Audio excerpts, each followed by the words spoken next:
गणपती बाप्पाच्या विसर्जनानंतर सुरुवात होते ते म्हणजे पितृपक्षाला.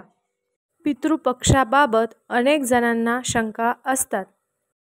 त्यातील प्रमुख शंका म्हणजे पितृपक्षात आपल्या घरातील देवतांना आंघोळ घालायची का, म्हणजेच देवपूजा करायची का, एखाद्या तीर्थस्थानी देवदर्शनाला जावे का, तसेच मंत्र स्तोत्र यांचे पठण करावे का, तसेच सर्वात महत्त्वाचा प्रश्न म्हणजे पितृपक्षात पवित्र ग्रंथाचे पारायण केले तर चालते का.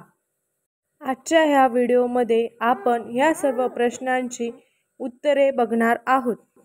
पण त्याआधी आपल्या चॅनलवर जर तुम्ही नवीन असाल तर आपल्या चॅनलला सबस्क्राईब करा अशाच माहितीपूर्ण व्हिडिओसाठी.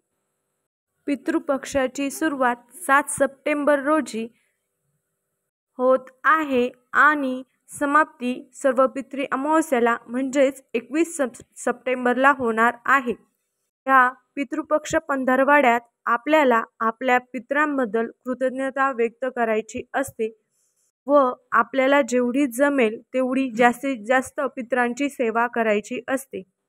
आता ह्या पंधरवड्यात आपण देवदर्शनाला जाऊ शकतो का किंवा देवपूजा करू शकतो का, तसेच ग्रंथांचे पारायण करू शकतो का, असे बरेच जणांच्या मनात प्रश्न असतात. तर पितृपक्ष पंधरवडा म्हणजे काय, तर आपले पित्र म्हणजेच आपले पूर्वज हे पृथ्वी तलावावर त्यांचे तर्पणविधी स्वीकारण्यासाठी तसेच श्राद्धविधी स्वीकारण्यासाठी पृथ्वी तलावर येत असतात. म्हणजेच आपल्या परिजनांचे मृत आत्मे स्वतःचा श्राद्धघास घेण्यासाठी, स्वतःचे पिंडदान स्वीकारण्यासाठी या पृथ्वी तलावर येत असतात. आणि हे पित्र आपापल्या घराच्या आसपास वावरत असतात, जेणेकरून संपूर्ण पृथ्वी तलावाचे वातावरण हे पित्रमय झालेले असते. त्यामुळेच ह्या पंधरवड्याला पितृपक्ष असे म्हटले जातात. पितृपक्षाचा काळ असतो 15 दिवसाचा. या 15 दिवसात काही जण घरातील देवांची देवपूजाही करीत नाही, तर काही जण 15 दिवस घरातील देव झाकून ठेवतात. तसेच काही जण देवाचे मंत्र स्तोत्र यांचे पठण करणे टाळतात.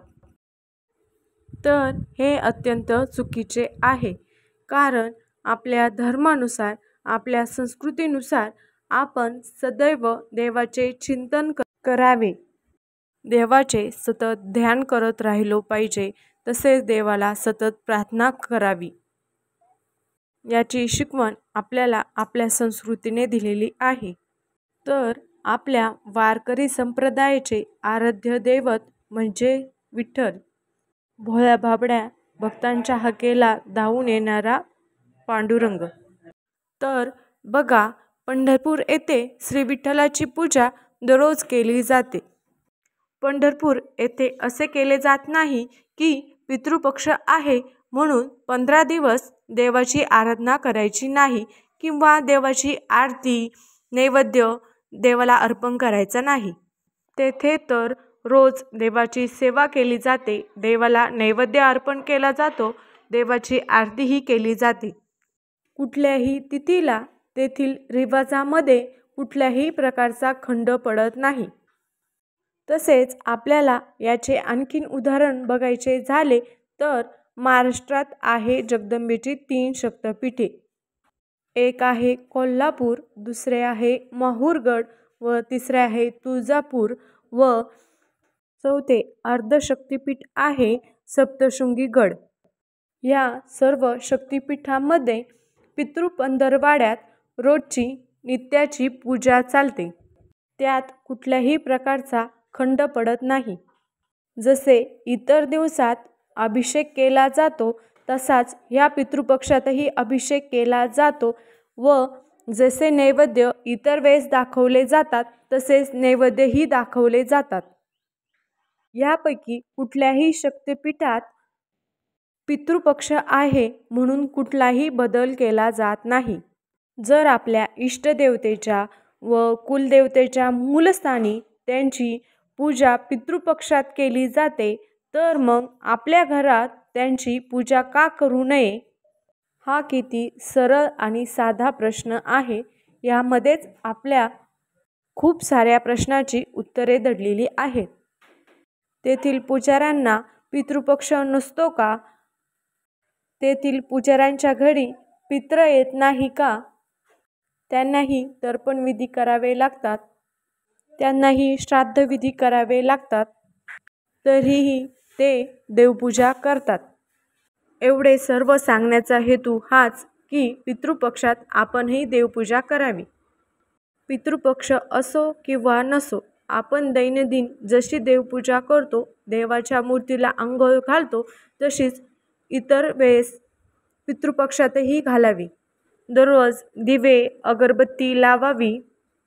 तसेच जर तुम्ही रोज तुमच्या घरी देवाला नैवेद्य अर्पण करत असाल तर पितृपक्षातही तुम्ही नैवेद्य अर्पण करू शकता. पितृपक्ष हा कुठल्याही परिस्थितीत अशुभ नाही.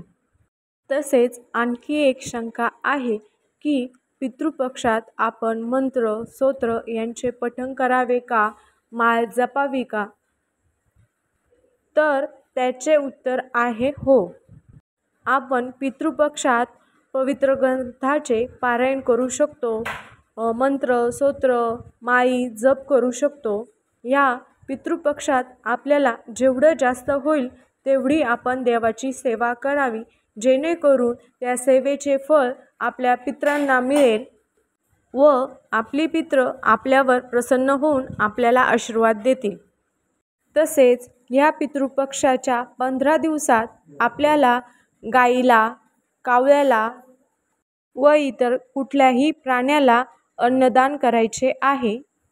तुम्हाला आजचा व्हिडिओ आवडल्यास लाईक आणि शेअर करा आणि आपल्या चॅनलवर नवीन असाल तर आपल्या चॅनलला सबस्क्राईब करा. धन्यवाद.